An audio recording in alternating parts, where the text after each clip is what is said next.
Hey guys, welcome to the Model Citizen Podcast. We're your hosts, Hunter and Michaela. We are so excited to have you here. All right, let's dive in.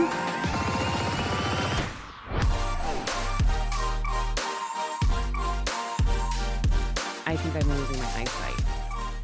And that is literally so terrifying. Not only that I'm losing my it's not that I'm losing my eyesight, it's that I have been losing my eyesight. Like, I don't understand. Yeah. I just have the worst eyes. Like, I'm constantly squinting, and every time I go into my is it ophthalmologist? Yeah. Ophthalmologist. It's funny because isn't there ophthalmologist and ophthalmologist? I think, are they the same thing or no? I don't know. Oh, anywho, optometrist and ophthalmologist, right? Right. Not a couple of dummies running this podcast. So anywho, every time I go in, my prescription changes. And so I think just by the year, I'm just going, but you were just saying. I was just saying that I've been thinking recently, because Martin was showing me like how blind he really is. Yeah. And because there was this TikTok that was like, this is what this Did I send you that? I don't think so. But okay. But I mean, we have such a similar For You page. But it was like, this is what somebody with this prescription, whatever. And I was like, and Martin showed me his, which I think is similar to yours, right? Yeah, $350. Yeah, something like that. And I was like, are you fucking kidding me? Like, you guys can't see anything. And then I was thinking about, because both of our parents, eventually their eyesight went and they both needed glasses. And I was like, okay, that's so scary to me. Just like the thought of one day not being able to like see, like open my eyes and see perfectly scares the living daylights out of me. Like, I literally almost had a panic attack thinking about it the other day. Oh my God. I mean, listen, there is things you can do for it, but the thing is I can't even imagine opening my eyeballs in the morning and like seeing something. Like at nighttime, forget it, dude. I basically go, if Hudson is crying, I go in by like knowing where everything is, right? Like, I'm just like, I'm gonna guess this and ballpark this. And I will say there's been a couple times where I've put him back in bed and I have like banged his head on something because I can't see for shit. And I just like can't find my glasses. God. It's just like it's just you're just kind of just there. Right. Like, you're just kind of like a mental map. You're kind of like how Roombas sort of like map the room. Yeah. You know? That's literally me. I just know so moms are Roombas, basically. Do you hear my nasally voice? You can't be. Has it been 1 week? You can't possibly be. Yeah, sure am. Again. Sure am, sister. Well, the school season's now over, though. Okay, and it's funny because I went to a party. That doesn't seem to make any difference with you parents, though. It doesn't matter I went if to a you're party in yesterday. School, out school. We got COVID during the holiday when you took the kid out of school. It's ridiculous, dude. But that was Ava's fault. Whatever she was doing, traipsing around town. But all the moms yesterday at this party that I was at, we were all like, "Oh, you're sick too? Okay, yeah, we're all sick. Okay, cool. God, we're all here." Okay, but like, here's the thing. I was talking to my brother-in-law and he was saying that it's not about like when you are sick. It's a matter of when you're not sick. Like, there's breaks in between being ill when you're a parent. Mm-hmm. Mm-hmm. And it's y'all are making this so unappealing. Okay. It's like 5 days in between. Literally. Y'all are always sick. I don't know one parent that's not currently healthy or that is currently healthy. The amount of vitamins I take and the amount of I'm taking so much, like vitamin D, vitamin C. I'm taking AG1. I'm taking Symbiotica. I'm taking cow colostrum. Like, I'm doing the most, and I'm just like, fucking disgusting, by the way. Cow colostrum. Don't ever say cow colostrum in my presence again. I know, and also before you come for me, people, make sure you look it up before you come for me, because it's not like I'm not like taking it before the baby gets it. And also, I'm not taking it. It's this company that I've been using. Anyways. Oh my God. Hello, literally. sister. Every time we hop on here, before we hop on, you know what goes through my head before? What? When in Hocus Pocus, when they go, sisters. We fly. Every time I want to go, sisters. And we should, because the Hocus Pocus it's woven into the fabric of our family. Because for It those is, that don't dude. know, it's crazy if you don't know this, but our dad is in Hocus Pocus. So it's literally woven into the fabric of the family. It is. And it's so funny that that's literally his claim, Right. dude. Like, Yeah. that is his claim to fame. Like, everyone, he's done literally every show in the world, and that is the one. That's how it goes, though, isn't it? Like, it's like the one-off thing. Just like I did that Big Fig commercial, that Big Fig mattress commercial, and I get sent that on the daily. Well, you know what comes of mine every year, Halloween. Every year Halloween is the bad outfit. It's the bat costume, and it is the costumes that I used to model literally all the time. That is for me. People send me more of that, being like, I saw you at Party City or whatever. Well, it also doesn't help. It doesn't help that I perpetuate that whole thing by No, you posting started, dude. You are my biggest op. I'm your biggest fan and also your biggest op. But honestly, like, listen, that's where she started. Dude, I have a matcha with strawberry foam, and it is perchance the best thing I've ever had for like summer vibes. Sounds good. I have to try that. You know my Starbucks won't have it though. I know you're so. Dude, can I don't tell you get me started on your Starbucks. It's the worst Starbucks in the world. Worst. No, it's literally the worst Starbucks in the world. Can I tell you what sign was on the door the other day when I walked in? We don't have coffee. Yeah, no, literally. We You're don't have kidding any me. cold brew. We don't have any cold brew, and our coffee machine is down. I looked at them and I said, well, isn't that literally your only job? That's your only job. What do you mean you don't have coffee? You're a coffee shop. I don't know. They're fucking around. I feel like they're honestly trolling at this point. Like they know that everyone's expecting them to just have nothing. Yeah, and they're like whatever. They just wanted to have the morning off. They just wanted the morning off. Honestly, because I will also say the people in there have the worst attitudes, and it's probably because they always have nothing, and so they always have to tell customers they have nothing, and so they get a lot of flack. Yeah. They have to answer. But what I will say is I forget that matcha exists, and I forget that I like it so much all the time. I don't know why. I'm just such like a mentally, like I'm so clicked into coffee that I like forget that matcha exists. And then Starbucks has this one with like the strawberry foam, and it is like, it's so good. You'll probably find that you'll have more energy today because of it. Because I feel like when I switch between the types of caffeine, I kind of have more energy. Right. Really quickly. Which is what I need because I'm starting my colonoscopy prep today at 2 p.m. Oh my God. Really? You know that don't you have to eat like a lot of red meat today? No, you don't eat red meat. You have to eat only clear liquids. Oh. It has to be just clear liquids. I mean, maybe it was like that for the 3 days before or something, but I'm not.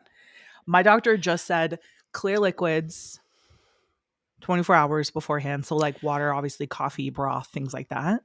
You're going to come in and they're going to gather around the doctors and they're going to say, hey, you guys, come here. I wanted to show you guys something. We've never seen this before. We always look at old ass colons. Okay. We look at colons that are aged, that are well within their 60s or 70s, right? 50s is maybe one of the younger ones. Sure. We ain't ever seen one like this. This one is what you put in a textbook for a healthy young colon. Come take a look, guys. Come gather around. That's what they're going to say when you do your colonoscopy because they ain't ever have a younger patient in their life. See, I wish I had that mentality about it because my mentality is that I feel like they're going to all be shocked at how someone so young and youthful can have a colon that looks so ran through. No, that's my fear. Also, like what runs through your colon to make it ran through? I don't even know. Literally nothing, dude. And also you don't smoke, you don't drink. No, you're no fun. I know. I know, literally, I'm no fun. I have the colon of someone that's no fun. They're going to look in there and be like, this girl's no fun. And they're going to know that just from my colon, dude. And that's just the truth. But you guys, the reason why is because our grandma had it. Our grandma had colon cancer.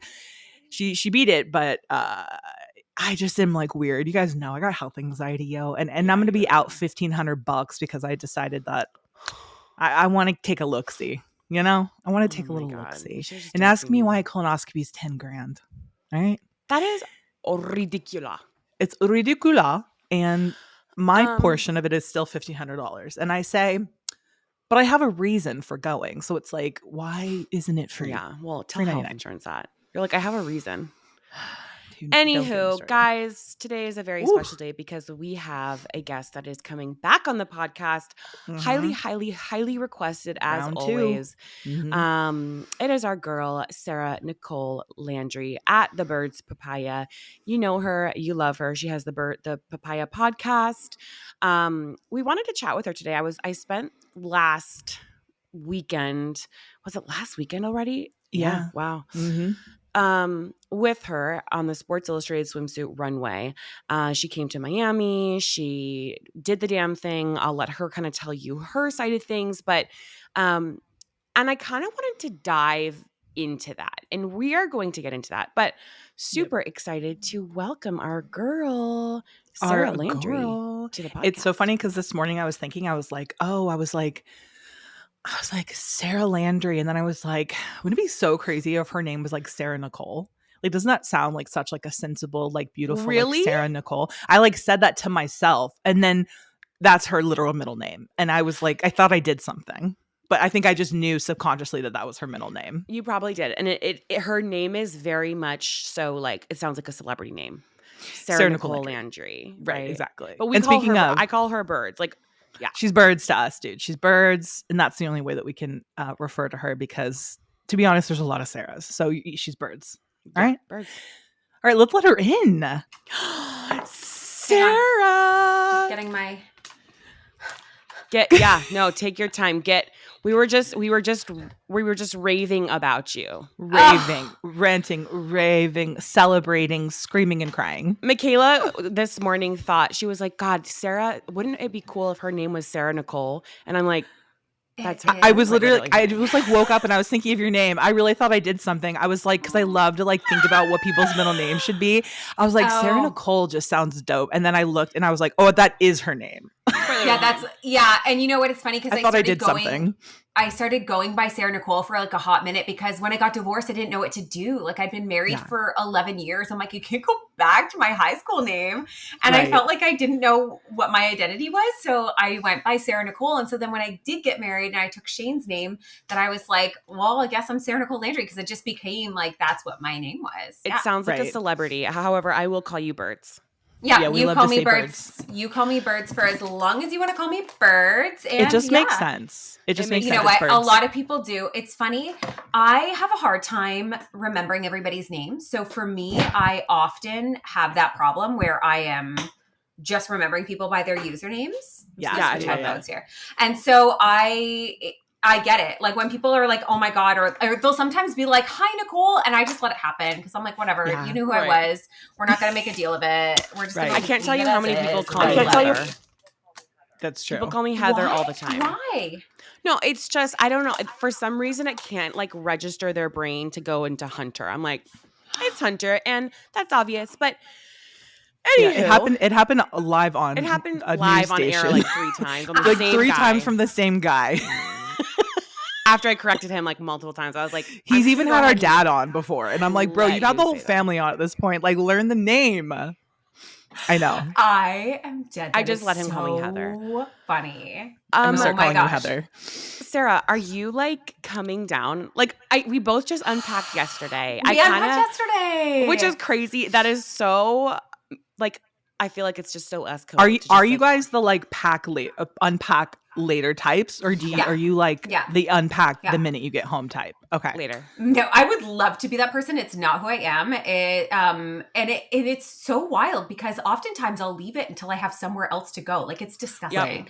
No, like, I just leave it. I'll sometimes come home and I'll open it up and I'll grab out like my makeup or I'll grab out the laundry, but it's sometimes like, well, it's nice to have everything stored somewhere for a hot second. Like it's just it's storage. You can just grab and go. It really is extra storage. Mm-hmm. Yeah, but no, we just unpacked. It's been a very surreal week. First of all, it did feel a little bit like summer camp. Like I really came home and was like, okay, I really miss Hunter. How much am I allowed to text people? Like, I didn't want the group chat to end. Like, I loved your mom and I've been like DMing your mom now. I'm just like, it is. God, it totally is. It's so hard to like leave that vibe. And I think one thing that's really missing from all the cool photos and the cool moments and even behind the scenes is like, I don't think people really can comprehend just the generosity and kindness of the group of women. Like they just were, I was so taken aback. And honestly, I had to really look internal as to why I assumed that pretty girls were not going to be nice, because they were. Yeah. It was such a, honestly, like I was like, I No, have it's shocking. I have work to do on It myself. is. Even if We I always didn't say outwardly this. think it. Yeah. Even if Yeah. I didn't like vocalize it, it was there, because I found myself keep being surprised by everybody's like genuine kindness to each other. Yeah. Like, I don't know, people that I just am like, they're so, I don't know. Like you know what my big turning point was? Alex walking in and hugging everybody in the room. And I thought, you know, she's new. She doesn't know anybody either. She's so famous. She's the digital cover girl. I thought she would walk in with an entourage and like keep to herself and not really like just be like, okay, and that was on me, that I made that assumption, which was not based on any experience, any facts. And she was so kind and so generous. Like she even like sent a little video to my daughter, who's such a fan. Like I just was like, so like I was really, it was a very learning moment for me to experience that. But I also don't want to come down from this week, and I feel a little rushed. I feel like I know. Like, I feel a little rushed. Like I'm not gonna lie. Well, isn't that just media though? Years. Yeah, media everything is like over in a day, you know, which is good sometimes, but a lot of times it's tough when you've gone through such like an exciting, like on top of the world feeling, and then the world's like, okay, like what's going on now? Like what's next? And you're like, wait, this is like such a major moment. Although I feel like your moment has really been echoing. Like I still feel like I'm like I'm living this you know runway moment of you guys. Okay, I'm glad that we're in that together. Yeah, no, I had to address it at one point, because like I think it was on the third day I had posted another video, and I think what a lot of people don't realize is like, well, you two would, is that you don't get all the footage like on the first day. I'm it's still like just getting footage. It's slowly coming to you, so then you're like, well, now I want to share this, and it's almost weird to be like, am I allowed to? It's my platform. I'm going to do what I want. Yeah. So. And it's interesting because it wasn't until the very last video I posted that went very viral. So I'm so glad that I posted like 22 million views, people. Like we're up to like that's bona fide viral. That's bona fide viral. That's like half of the population, isn't it? Like, I don't even know what the population is, but that's half of it. I'm telling you. There's 40 million people in America.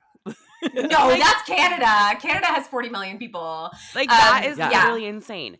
So Sarah, what I really wanted, I basically was like, red flag, I need you to come on the podcast. We need to talk about this, because I know, I'm so glad, because I missed you, and I was like, please, so I don't feel weird. No, it was so great, and I'm like sad you live in Canada. It just makes me. I know. I know. All the best people are from Canada, and I said it. Of course, I'm sorry. Everybody. Yes. Are you kidding me? Lauren Chan, Canadian. Yeah, Canadian queen. Yeah, Canadian.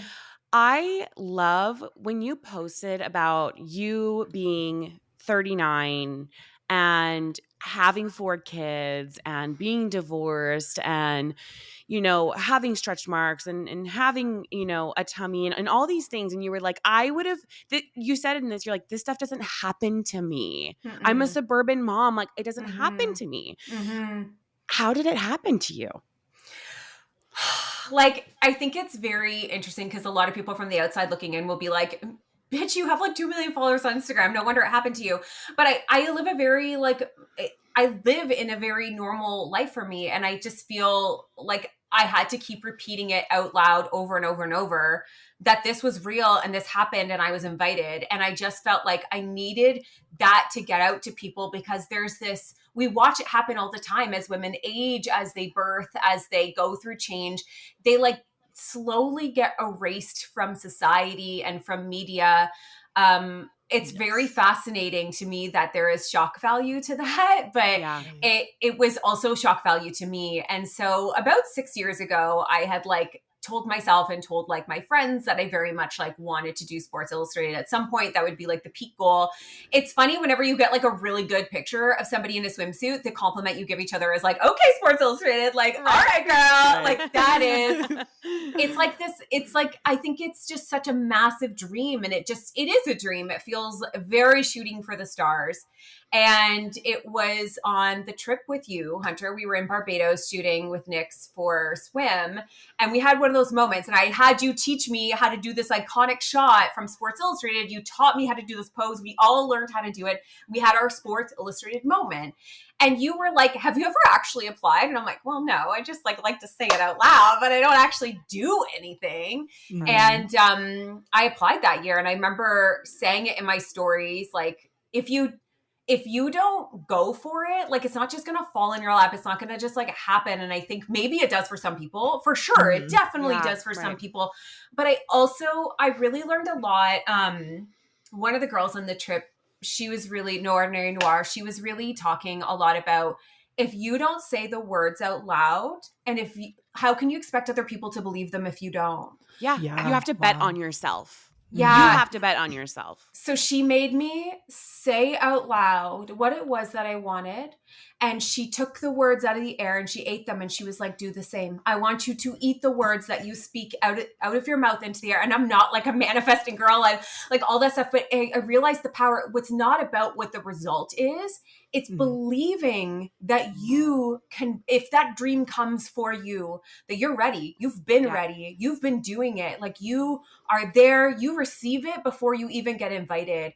And I think with that attitude, and when I look back on the last 2 years since I actually applied, when I look back, I see myself showing up time and time again in the deepest of discomforts. I went through a lot of body change after my third child.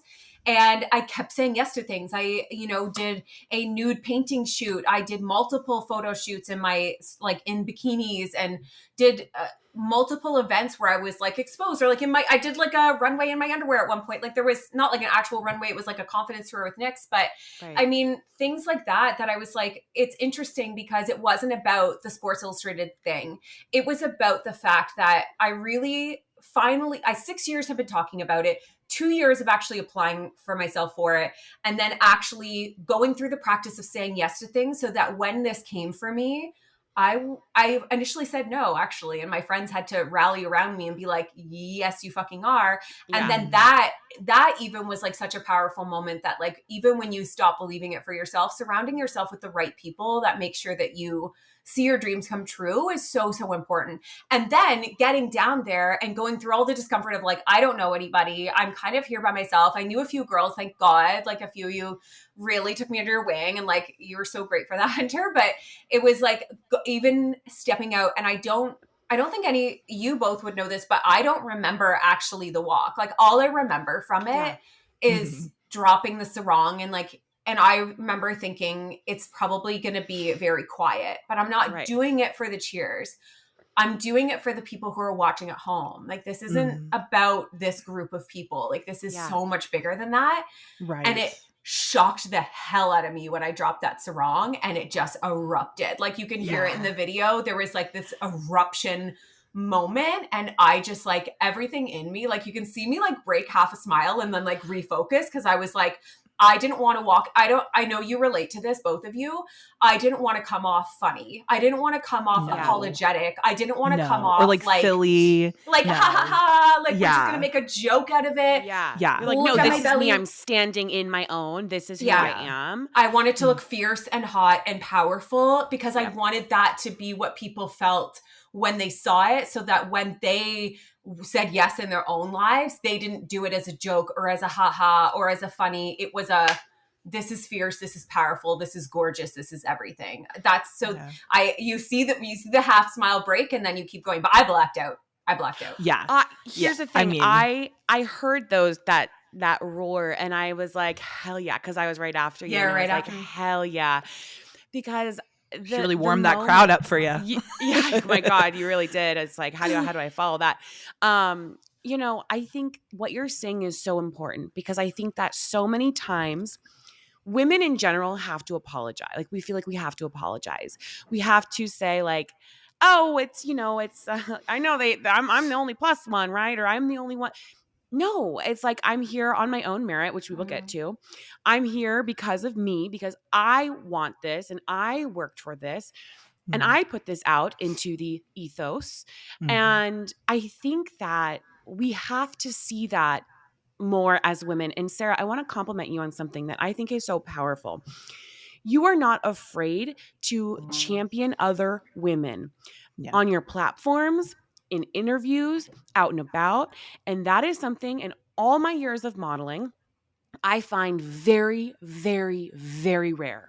Really? You are very hard pressed to find another woman that is going to say, oh my God, I love so-and-so. She's the one who really, put this out there, or, I feel this way about Lauren Chan or whatever it is, right? Yeah. Yeah. Very few women are doing that these days. And I have to applaud you for that, because you are so somebody where I feel safe with you, because you are giving off that sit with me, right? Yeah. You are like, we have room for you. Come on. Yeah. It's, and I have not felt that for a lot of my career. Until I got into the Sports Illustrated crew. And because, these girls and Michaela's seen it for herself too. We walked the runway 2 years ago together, and they're so welcoming, right? And it's not a competition. It's like, we're all here. We're all doing the same thing. We all made it. We all made it. We're here. They're like, bravo, right? And who else wants to come in? Yeah. And so I just have to applaud you for that, because it's important. Thank you. It's not, for me, I really have to look around, and I think we are all the collective thoughts and ideas of everybody that's ever come into our lives, right? Like we're not original thought. Nothing we do is original. It is always the collective of whatever we've learned, right? Mm-hmm. And so when I look at, and why I'm so passionate about sharing people's accounts and like people that made an impact, because I realize that every step I take is from other people doing uncomfortable things or doing powerful things that made me believe that it was even possible. And I think that was a really, like, that's kind of where you come in, Hunter, not just because you told me I could, but because I watched you. And I told this to Lauren on my podcast, but like, and I'm probably going to cry. I'm very premature right now. I'm just going to warn you. But I was so sick and so thin when I first saw you. I don't know at what point I actually followed you. I remember it was off a social media post, but I remember thinking that's the most beautiful woman I've ever seen in my life. And if I could think that of somebody who wasn't a size 0, it sort of blew up my entire brain and the way I was thinking and the way I was living, because I saw beauty in something that wasn't the mold that I was trying so hard to fit in, which was never enough. It was never enough. And it was so wildly fascinating being amongst this group of women who so many of them fit into that mold. I would say like 2/3 of them fit into the mold. And we would have to undress in front of each other, and none of us made comments beyond, you look so hot, you look so great. And then you go and put that out in the world, and you watched you know what? I looked through comments on some of the girls. Everybody heard shit. Everybody heard how they weren't enough in some way, some less than others. But I really realized that like nobody is exempt from it. And in those moments of like, how was I so comfortable in that space? Because I'm telling you, go back 3 years ago, there's no world I would have felt that I was welcomed into that, or should be, not feeling threatened in my own body. And it was because of who was surrounding me. It was because of what was set in motion. It was because I DM'd MJ, and I said, like, a lot of people wrote me and said that for the first time in a long time, they felt comfortable to watch a Sports Illustrated show. And I'm like, and that's on you. Like you, and I was watching her interview with Alex today talking about the result of watching what happened to one girl, Kate Upton, being shamed, that they realized they had a responsibility to do something and change that. And I think we all have, we don't owe anybody anything with our bodies. We don't have a responsibility to it, but I really felt in that moment, there's a lot of people who look like me. There's a lot of people who look like you. We have mirrors in each other that we have, but it really takes like a lot to show up and really take that and take on not just the moment of you doing it, but all the comments that will come afterwards. Mm-hmm. And I just felt this is not a me thing. Like this is a collective, from the people who have cheered me on, from the people who showed me it was possible, for the leadership that was like, we saw the need for a change and we did something about it. It makes me so emotional, because I think like this, when you talk to Lauren Chan about her, removing herself from the male gaze, a lot of that applies to what we are collectively doing for each other, which is creating better spaces where we all just get to show up. This isn't Sports Illustrated skinny body. It's Sports Illustrated swimsuit, which means everybody should have the opportunity to wear one, and everyone should be able to dream that one day they walk the runway or end up in a magazine. That should not be exclusive for, 19-year-olds who are, a size 2. And it isn't anymore. The world has changed, and it's changed because of people like you both. It's changed because of people like MJ and the team at SI. It's changed because of so many leaders and so many women who have shown up and showed others what's possible. And I'm just so grateful that I am weirdly a collective of what I've learned, and that I want to keep putting that out.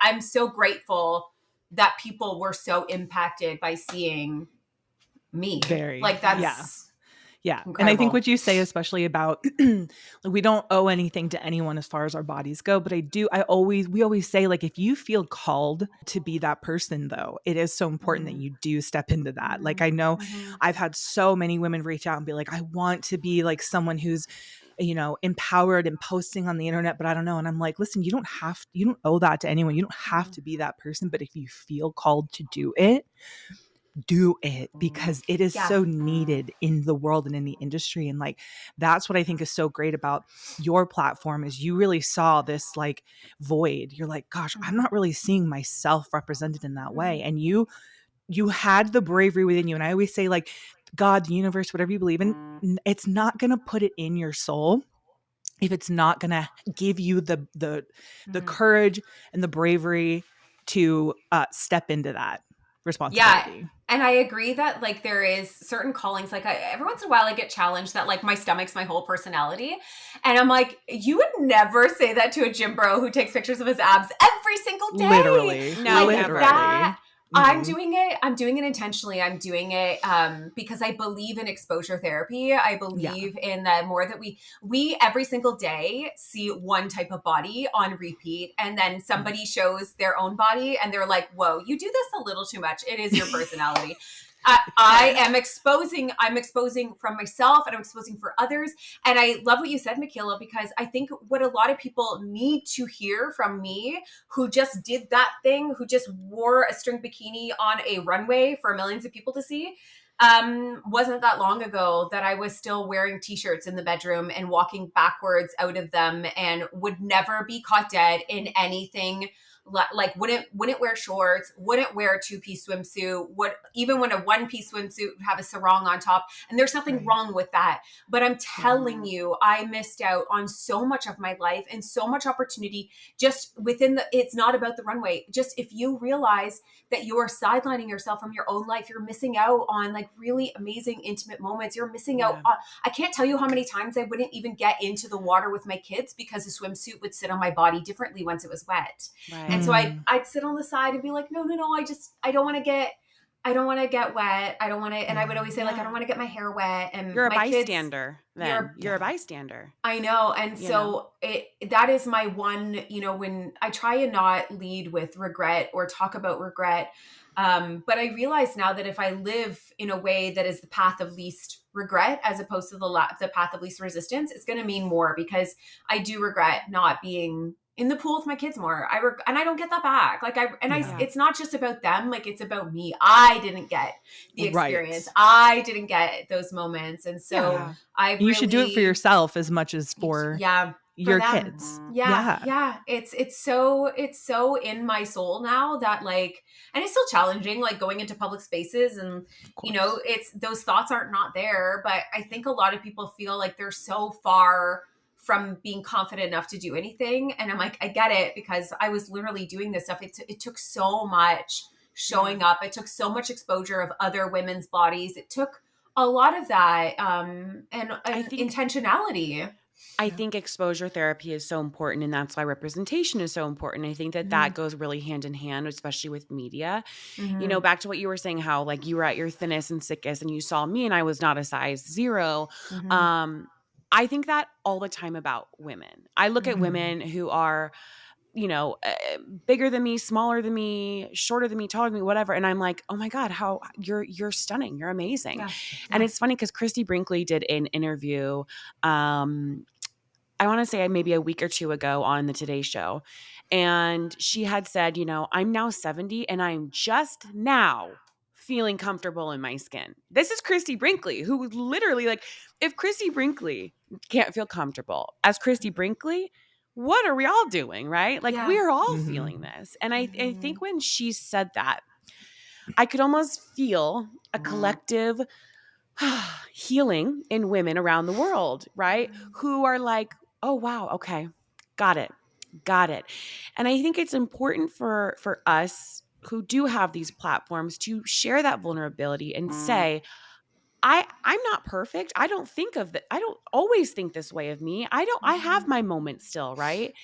And I think that is also so important, and you've shared that. And it was really nice to hear Christy Brinkley share that and say, like, I'm almost 70. I've lived so much of my life not feeling my best. And, and that probably shocked a lot of people out there. Yeah, it doesn't shock me though. Like, I can't imagine, like, I think especially after watching some of the girls be criticized or even like, just having some vulnerable moments, I feel like really reminded me that none of us are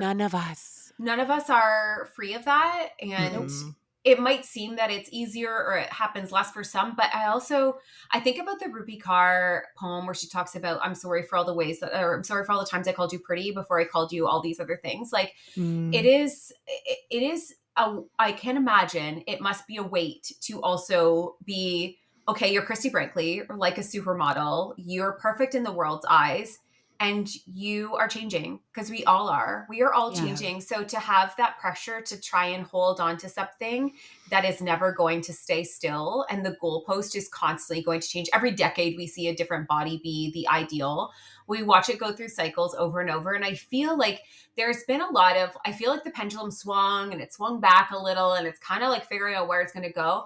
But I really and why I was sort of speaking on my socials the other day about like trusting the next generation. I really do. I really think that the next two generations are going to see not one body type that is the body type. I think they're going to start to really recognize and understand that height differences, weight differences, size differences, like all of these things are going, like skin differences are going to be so unique, and they're going to be represented as so. And I feel like because we're so traumatized by what we grew up with, and we're sort of in the work of like reversing that or changing things, SI being, so it's sort of still new in that, like within the next decade. Imagine the kids that are born today and they grow up in a society where they watch it in its healing state, who they're going to be in 20 years, what worlds those women are going to lead, what that media will look like then. I think we are so in a bubble of what is happening right in front of us, and it can be frustrating and it can be disheartening and it can make you feel a lot of different ways all the time, because we're constantly cycling through the thoughts that we grew up in and the thoughts that we have now. So we're just like constantly bouncing through all of this stuff.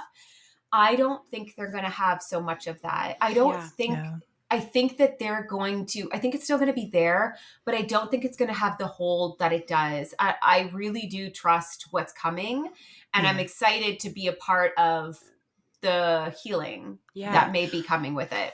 Your kids, your first three, and then your last one, probably grew up with two different moms, I would assume, right? Yeah. So, how does that play into things? So it's like Lemmy's getting this healed version of you. Your kids essentially grew up with you and then went through the healing process.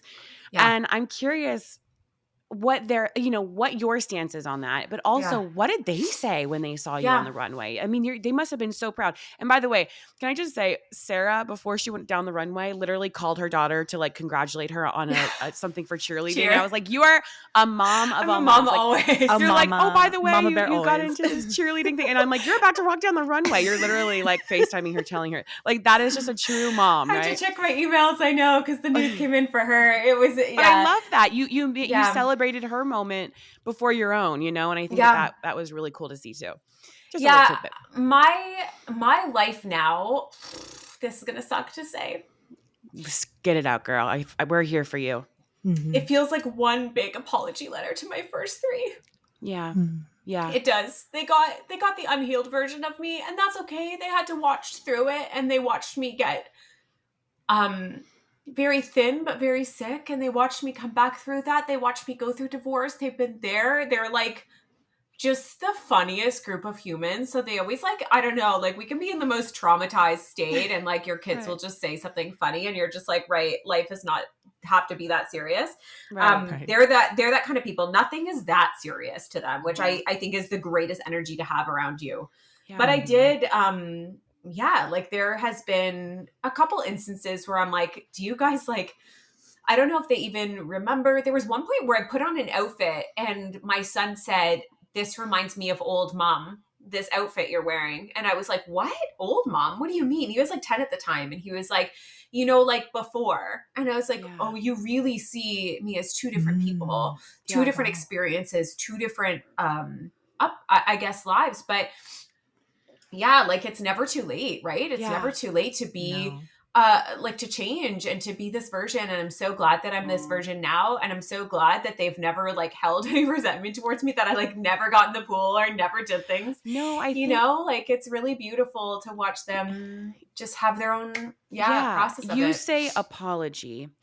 I see them seeing strength and resilience and life happening and unfolding in front of them. Yeah. And they got to see somebody come out on the other side of that when a lot of people cannot say that, right? Yeah. Unfortunately, a lot of people cannot see the other side of that, the good, the healing, the work that you did. Yeah. Sometimes it ends at, that's just where I'm going to be. And that I think is more tragic than anything. Yeah. So, I mean, it was a big turning moment for me when I think it was Gemma who said it to me. She was, I don't know, maybe 7 or 8 at the time, but she said to me, and at the time I was a weight loss influencer. Mm-hmm. I was a cover of like Oxygen magazine Transformations, like all the stuff. And she said to me, the only reason people like you is because you lost weight. And I thought, oh my God, my kids actually, even what I'm putting out in the world had nothing to do with who I was. Like it was all about what my body was looking like and how it was transforming that. And so that was a big like light bulb moment for me, that even what I was showing them, because I never talked about diets in front of them. So I thought I was absolved from that, but they still saw it. They were still aware, because people like everyone would come up to you and congratulate you on like how you lost weight and how great you're doing because you lost weight.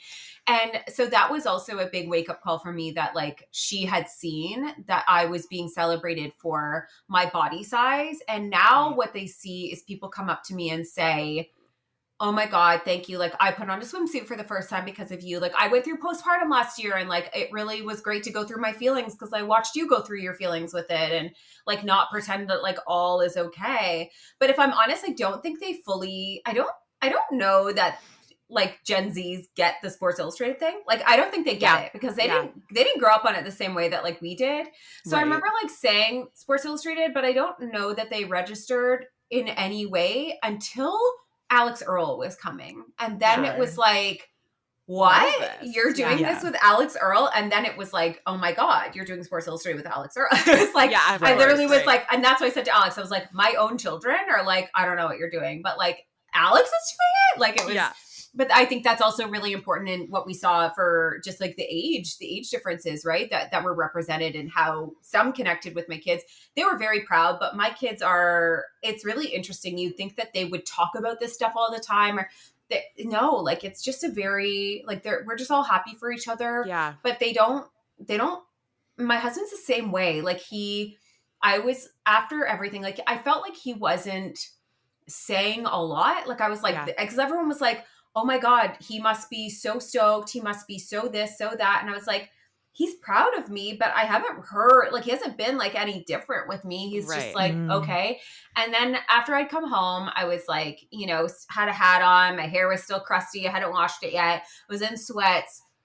And he looked at me and he goes, you look like a model. And I looked at him like, the fuck you say that to me right now? You could have said that on any of my red carpet photos. You could have said it at any other moment. But he's like, and he was like, And he followed up with this. Yeah, because you look like you. And you just did that and you're a model. And I thought, this man, I don't know if he means that's called a safe, healthy relationship, people. Right? He's so interesting. Like I'm going to have to ask him at some point if he does this intentionally, but he usually will not give me compliments one way or another ever about my body, my hair, my makeup, nothing. Like I never hear. He will often, when I'm in like my most chill normal state, does he say like, you're the most beautiful thing I've ever seen, or like, you're such a beautiful person. And I'm like, is this so I don't ride the highs for praise? It's like what is this, like, how does he emotionally regulate me that get him on get him on mic right now. I want to know what is this. I want to know the psychology behind this. It's sweatpants, hair tied, chilling with no makeup on. I think that's men love it, man. I'm telling you. Yeah, because Brian's very much the same way. I'll be like out of the shower, hair slicked back, and he'll be like, "You are the sexiest woman I've ever seen." I'm like, "I was just in a gown last night." You're just like, "What?"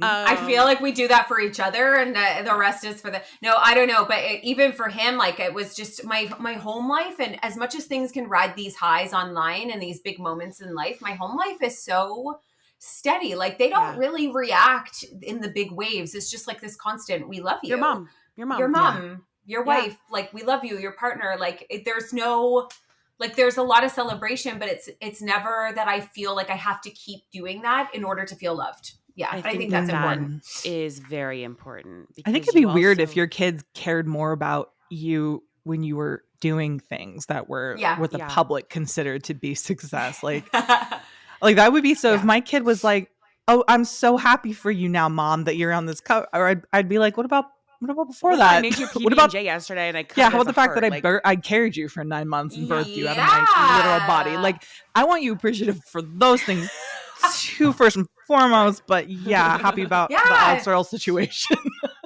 No, that's just it. That's I kind of love that. Yeah. Your relationship is what builds, right? Yes. I want to set one thing straight because I keep seeing it. You were invited to Sports Illustrated Swimsuit first, right? Without anybody attached to it. And then it just so happened that you were doing a collaboration with NYX, and you were like, "Hey." No, they were like, "Guys, we should let's forego doing a big launch party. Let's make this our launch party." There was some confusion. Some people were like, "Oh, NYX just bought you a spot on the runway," and really like tried to invalidate that. Oh my gosh, Joe felt so bad that even happened, and I was like, no. That's what spurred me. That's impossible to do, by the way. If that was the case, there'd be all kinds of nepo babies walking up and down that runway. Like there would be billionaires' children's only on the spot. Sports Illustrated doesn't sell spots. You guys, that is one thing MJ will always say. Listen, I've heard like MJ's got enough money. She cannot be bought. She cannot be bought. No. But it was also like, it was, Joe did feel a little bad that, people were making this assumption that they somehow got me on that. And she was like, no, like, and I was like, but also like, let people assume shit. I am where I am today because of that brand, because they slid into my DMs and wanted representation of stretch marks in an underwear ad that showed me that there were other people in this world that had stretch marks. I found out from the comments on a NYX ad that there was other people who had stomachs like mine. At the time, I did not know that. So when I look back on the history of like how and the why and like what started turning my heart to do some of this, it starts a lot with like them seeing that for me. And so the fact that we got to celebrate in this really cool way, and NYX actually has done things with SI in the past. Their Katie Austin wore a leak-proof bathing suit, I believe, in last year's issue. Yep. And so our relationship was already there. I got invited. They got on the horn being like, we've got a cool idea. And they became a sponsor so that there was actually 6 different models that wore NYX on the runway. And so there was a lot of it there. It was really cool to see that all happen and them to be a part of it. But that was I knew people were going to try and make it that way. Yeah, and it's so funny because you already have imposter syndrome. So you're like, of course, like we were joking, Hunter and I were joking with the fact that like my Getty image didn't come up, like it didn't show up in the red carpet. And I was like, no, this feels right, because I did feel like this was all not real. Like I totally agree that I probably shouldn't have been there. So thank you. I literally was like, I'm not going to let this happen. Like because here's the thing. You're there on your own damn merit, girl. And I am like, thank you. I'm going to shout that from the rooftops. And then Nyx is there as a completely separate entity on their own merit. And I got to bring up, I got to bring a +1, and my +1 before they even came on was Joe. Like it was because she was so important. Who's the owner? Who's the creator of Nyx? Yeah, right. So she was. She had to. I honestly didn't think that there was a world that she would be free, but she was, and she was like, I would like immediately, like, yes, like I'm coming, and so that meant a lot that she was there because we really have grown together in many different ways, and she gave me that sort of first opportunity, and is one of those women leaders that I'm talking about when I say that they want to see change in the world and they go out and do it, and so. That was really special, but yeah, I did get invited. Don't ask me how. I don't know. Like a lot of people were like, "How did it all?" I don't know. No, I applied 2 years ago. I have no idea. You deserve to be there. That's how. Because you deserve. You've done the work, and I'm so sorry, but that Sports Illustrated doesn't hand shit out. All right, no. And anyone who has become a part of that brand, like they know all too well. They don't just hand shit out. Like if you're there, trust me, you are there for a reason. There's a bigger plan. Like MJ. She knows what the fuck she's doing. Okay, people. Like, literally. So if you're there, you're there for a damn good. She's been doing it. It did feel fascinating to me that it happened at a time that wasn't, like, my peak of my career, if I'm honest. Like, I would It always happens like that, doesn't it? Yeah. It's like when things are feeling like a lull and you're like, tapering down. I really was like, am I, like, heading towards the end? Like, it's not like it used to be where it was, like, a lot more, I don't know, it wasn't surprised. And I realized this actually really taught me, especially with that video going viral, that, like, there's a lot of people who haven't seen this yet. Like, there's a lot of people who have yet to be reached. And so I felt a little bit like, okay, I've sort of done what I could. And this really put me back on the trajectory of like, there's a lot more to go. And I will also be honest, I've had the worst mental health year of my entire life. So the fact that this came at a time that I felt on such a low and like I was nearing my own end and that this came and I was like, you're at the right end where you think like, this and not in like a super sad way, but like I haven't been coping well. Yeah. And a lot of it's been really hard. And when this came about, like it was just, it reinvigorated a lot for me. It's really been, it's really broken my soul completely open again. Back to Michaela's point, like your calling, your purpose. It just really showed me in a very big way that I have a lot more to say. And do. You do. And I feel I'm right there with you because Kayla, was I not a week before I got the cover? I literally said to Kayla, what am I going to do? We've also, Kayla and I both have had a really, really rough mental health year. A lot of loss, a lot of change. Yeah. And I also felt, I'm like, I guess that's a wrap on literally me. A week before Hunter was like, what am I going to do? Like, I don't know if maybe my, if what I have to say is even valid anymore. Do people even care? Blah, blah, blah.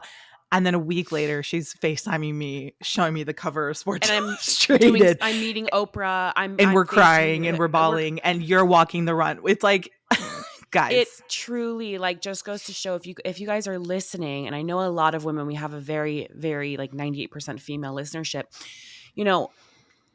the cards are stacked against us. And we have to support one another.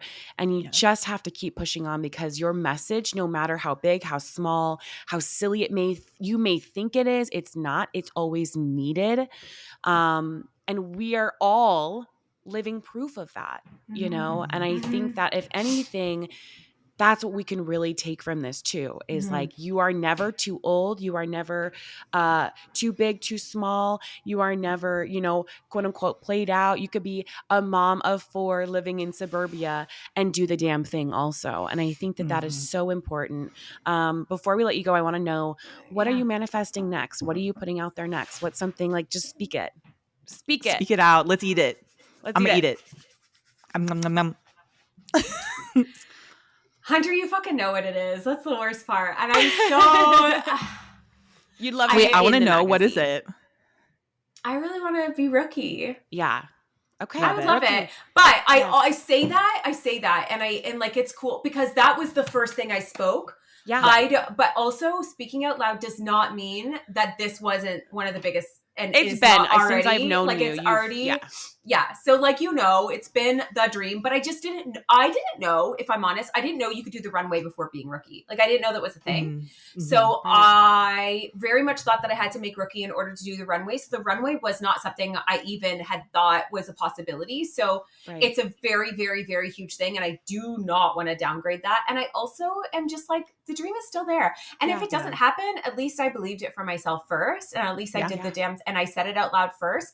And the reason I hesitate saying it is because like, it can be a little embarrassing to say your dreams out loud and like, oh my God, like what if it doesn't come true? Like, I think that's why a lot of people have dream boards and they don't really show them until after it's like been succeeded. Yeah. Which I think we should all be showing each other our dream boards. I think we should be doing that and also talking about finances and all the things. Yes, because I I'm like, agree. why are we not open about this stuff? Right. Yeah. And I think we need to be more open. And something I really tried to really push forward during my time and like in prep was like, I am not inherently confident. Like this is a choice. Like I'm making a decision and I'm not free of fear in this. I'm absolutely fucking terrified.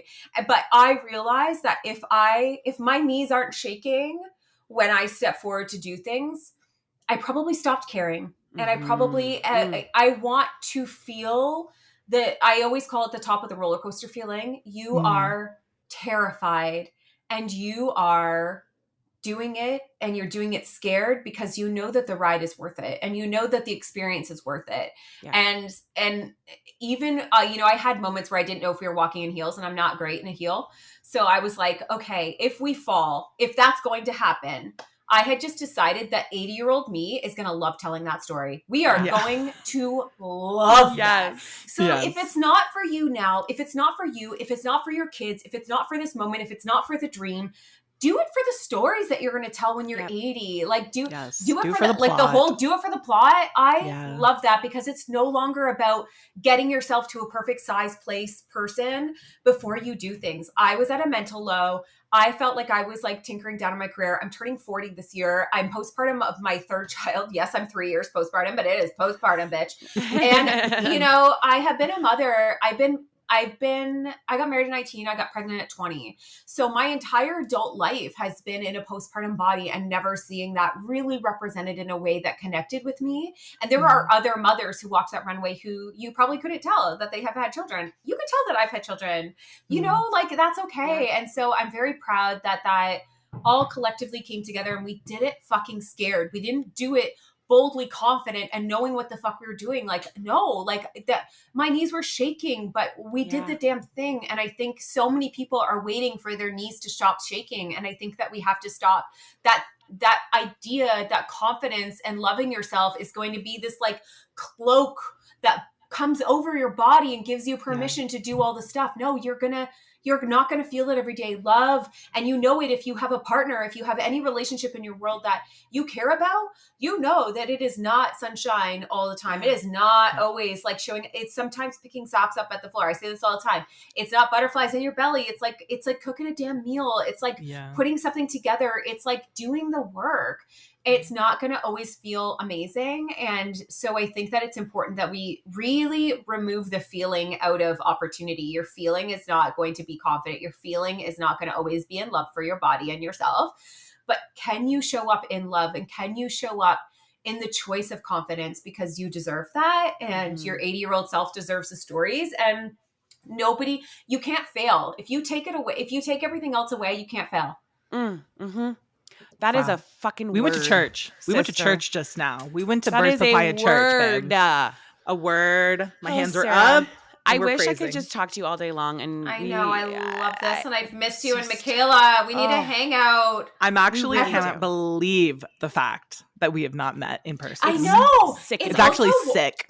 It's also wild because like, it was so nice to hear people talk about behind your back in the nicest ways. Like people were like, no, Michaela's so like Lauren was like, she is so funny. Like she is just like knocks. I was like, it's so nice to be around a group of people who are going to gossip about somebody and be like, she's the fucking best. Yes, it's the best. In the best way. That's my favorite kind of gossip. The best. Just, like telling how good everyone is. Yeah. That's great. Yes. Oh my gosh. No, I know. Well, what's going to happen? We're all going to hang. We're all going to hang. We're going to do it. Thank you for sharing your heart, for being vulnerable, for being honest, for being just the absolute best. We love you and our listeners absolutely love you. You are still our number one requested. Aw. And thank you for sharing this story. It's so important and validates so many of us. And if you guys are looking to follow Sarah, you can follow her at the Birds Papaya on Instagram. She also has the Papaya podcast, and that drops every Monday. Okay, awesome. So guys, you have your week lined up. You have Monday. If you're a Patreon listener of The Model Citizen, you got Wednesday and Thursday. So get it going. And thank you guys so much for listening. Thank you guys so much for listening. You can catch a new episode of Model Citizen every Thursday. And please don't forget to follow the podcast so you don't miss any of the action. We want to hear from you. So please leave a rating and review and follow us on socials for all the behind the scenes action at Hunter McGrady and Michaela McGrady. And don't forget, you are worthy, you are loved, and you are capable of doing all wonderful things. Bye, guys.